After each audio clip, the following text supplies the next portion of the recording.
5 days would have mattered. No confidence that you would succeed on probation. So I'm not going to do that today, but you are going to say you cost 130 crime victims assessment, 350.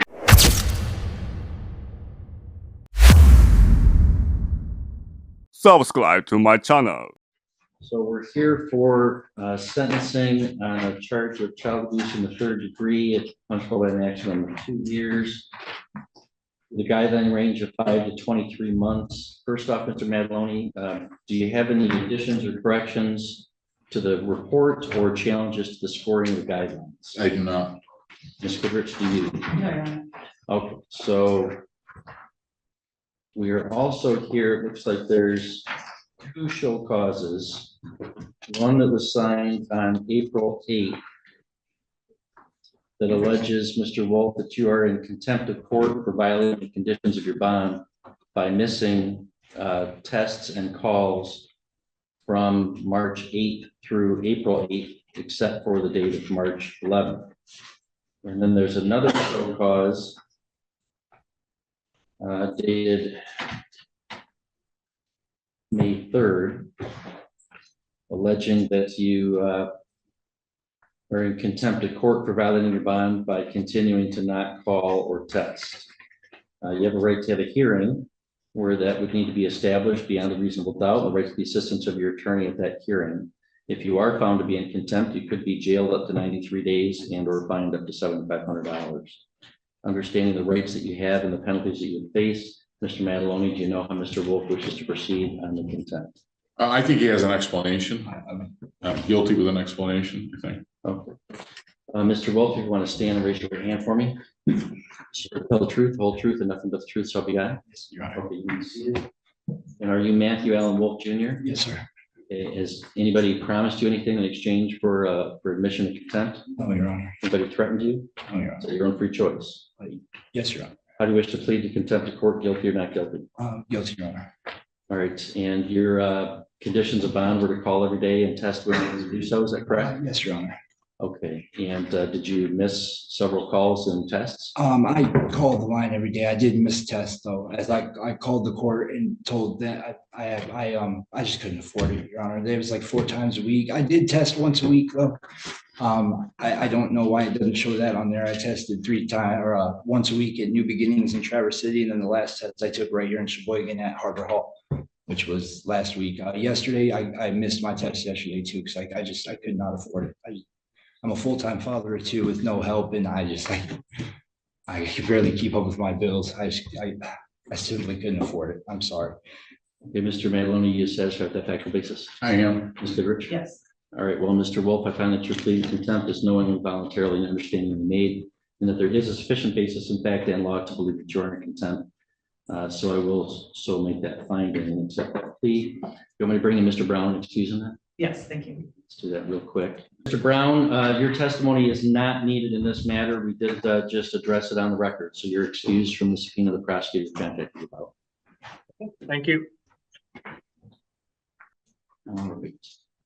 Okay, so Mr. Madaloni, anything you want to say on your client's behalf for sentencing? Overall on everything. Well, I guess overall and the contempt, yes.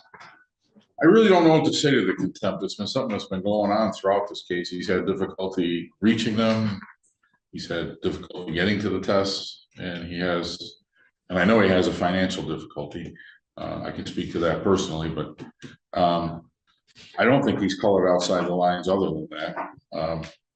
And I don't think he's been using. I really think that he's in a situation where he is on his own. He did manage to find someone to watch his kids out in the parking lot for him today, but as I advised according to the prosecutor earlier, he didn't have anyone to watch his kids, and he was going to have to bring them with him. So I'm going to leave it to the court's discretion. I don't think that he's a threat to the community. I would ask the court maybe decrease the frequency of testing and make it more financially compliable for my client. As far as the agreement we have goes, I'm going to ask the court to follow that. I don't think that he's done anything to, again, ruin that deal. He hasn't violated the bond in contacting the victim or anything of that nature. So I'm going to ask the court to follow our agreement there. And again, the court's been very gracious in the past when it comes to these violations. I know that. It just seems like there should be some sort of solution where he could test right here in town and less often, just from the financial aspect of it. All right, thank you. Mr. Wolf, it's not required that you would make a statement today. It is allowed. Is there anything you want to tell me? No. No, Your Honor, yes, Your Honor, so just go ahead. I just want to say, thank you, by the way, I'm going through a hard time, and I'm trying my best. I did all I could. I took the test as much as I could, and I followed the laws. I'm a good dad. Yeah, I'm trying to be a good man. And I apologize that I couldn't keep up with all that I was required to do. I did call the courts, and I apologize to them too. I don't know if you know that, but I apologize. Thanks, sir. Ms. Goodrich, any recommendations from people? Is this both on the underlying Yes. case? And, okay, first I would ask the court for permission for Jade Livingston to speak. She is the Yes. mother of the minor. Yes.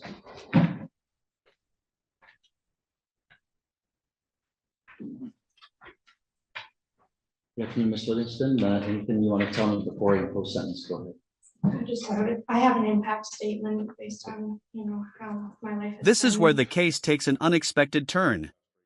The defendant isn't denying the missed drug tests, he's arguing that poverty, not defiance, caused the violations. But in court, financial hardship doesn't automatically excuse failing a judge's order. The real question is, will the court see genuine struggle or repeated non-compliance? How my life has been since this case has been going on. Matthew Wolf has made an impact in my son's and I's life in a lot of different ways that affects our everyday life. My son, he is impacted by Matthew in multiple different ways. His personality has changed. He's quick to get upset and frustrated when something doesn't go his way. He gets aggressive, and he's never been that way until after the day of November 23rd, 2022. He's afraid of everyone, whether or not you're a male or female, because of what Matthew has done to him. He cowers and hides behind me, even if someone's just trying to say hi to him. My son gets scared every time I drive towards Sheboygan because he thinks he's going to be seeing Matthew Wolf somehow, and I'm always having to calm him down to reiterate the fact that he's not going to be seeing him again. He even flinches at the slightest movements towards him as if he feels someone's out to get him because of what Matthew Wolf did. All of the impacts that Matthew Wolf has made on my son has also impacted my everyday life of trying to help my son do this every day. Life as he tries to understand and question what has happened to him and why. Every day I question why and how could anyone ever put their hands on someone as innocent as a 2-year-old at the time of the events?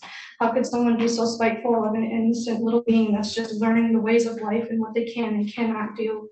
A 2-year-old isn't going to be able to defend themselves from a grown adult. A 2-year-old isn't going to know how to try and find a phone to dial 911.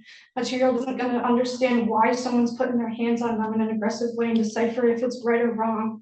I question every day what would have happened differently had Leon Landry, Bentley's biological father, called the cops that day instead of just bringing my son to me, as I'm completely clueless as to who Matthew Wolf and Diamond Swinehart are. Matthew's impacted me by making me uneasy about even sending my son to a daycare or even school in that matter, knowing and seeing what happened to my son because I have little to no trust in people anymore.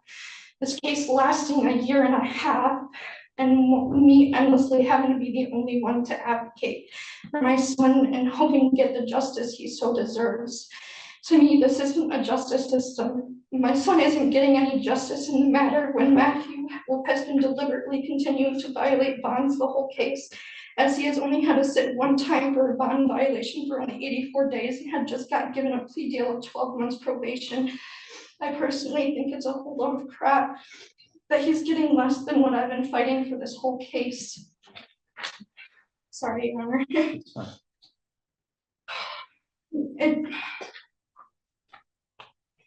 I've been impacted financially as it's been a whole lot, or I've been impacted financially as I've been having to drive back and forth from the police station and all the court dates we've had, and with the fact of not trusting anyone, having only a select few people I do trust. So I'm not able to work as much as I'd like to be able to financially support me and my son.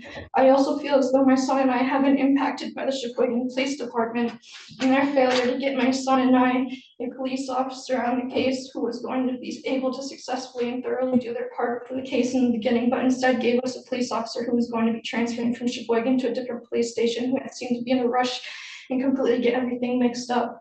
I then had to advocate to get another police officer on the case, as they hadn't originally found another police officer to take the case.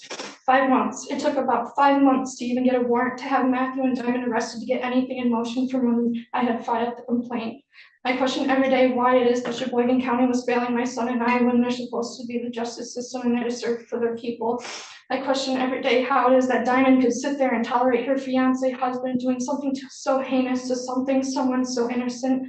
I question how it is that Diamond, by what I was told to be the one who was supposed to be watching my son, could also be let free of any consequences based on her fiance husband's actions and not doing anything about it, not attempting to call 911, or even Leon Landry, Bentley's biological father, the one who had set up babysitting.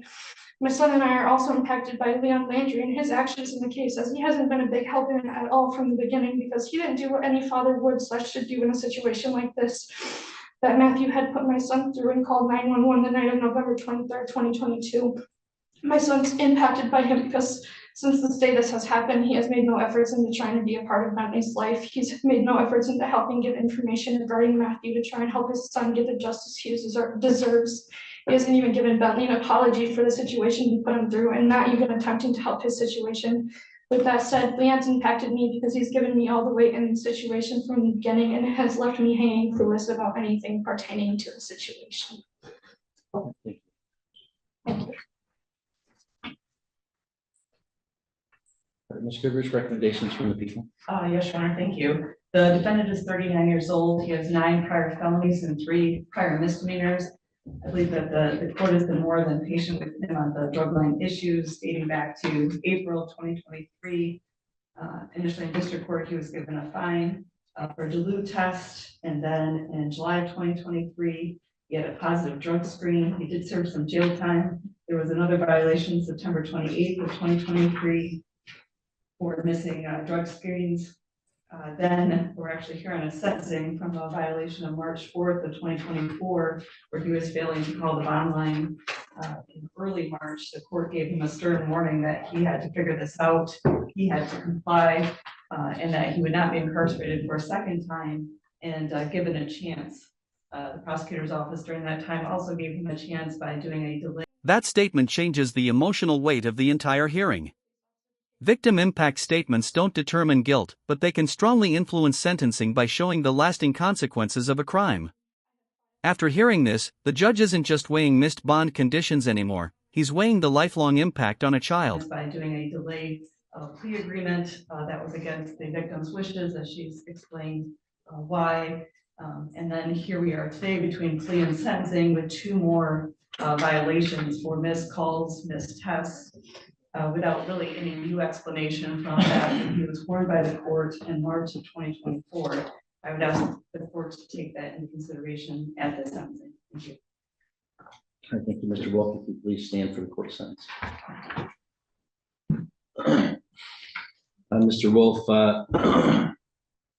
you stand here today convicted of a felony crime of child abuse for injuring a very young child with bruises on the child's head and back. You have 9 prior felonies, which is a terrible record. And your guideline range is a straddle cell, 5 months on the low end, 23 months on the high end. The plea agreement is for a delay of sentence. I'm not going to do that. I'm not going to place you on a delay of sentence for 2 reasons. One, your extensive felony record and your abuse of a young child, and also then your complete failure to comply with my orders on bond. I have no reason to believe that you would comply with probation orders. Over and over again, you seem like you can just come to court and tell us why you're not obeying court orders and that should be okay. I'm not sure why you think that. Maybe that we've been too lenient with you. And I revoked your bond at one time, but then gave you more chances. I thought that maybe revoking the bond and having you sit for 85 days would have mattered. It doesn't seem to have gotten your attention. In any event, your post-plea contemptuous conduct has negated your ability to withdraw the plea for me not following the plea agreement. And I have no confidence that you would succeed on probation. So, honestly, somebody with your record that hurts a child I'm really thinking about whether to send you to prison. I'm not gonna do that today, but you are gonna do a year in the county jail forthwith. You get credit for 88 days previously served. $68 state cost, 130 crime victims assessment, $350 court cost, $60 DNA fee. And on the contempt, it's 93 days per zero. Those will be concurrent. You can appeal if you wish by filing an application to the Court of Appeals. If you want me to appoint a lawyer, you have to ask me within 42 days. We're going to give you some appeal paperwork to that effect. One for you to initial, one for you to fill out if you want to take an appeal. And that's the sense of the court. Does he need to sign the appellate rights form? You give her my. We acknowledge receipt of the appellate rights form. Okay, thank you. Thank you. And are we gonna do Mr.? Yeah, it'll be Mr. God, you take care of my girlfriend.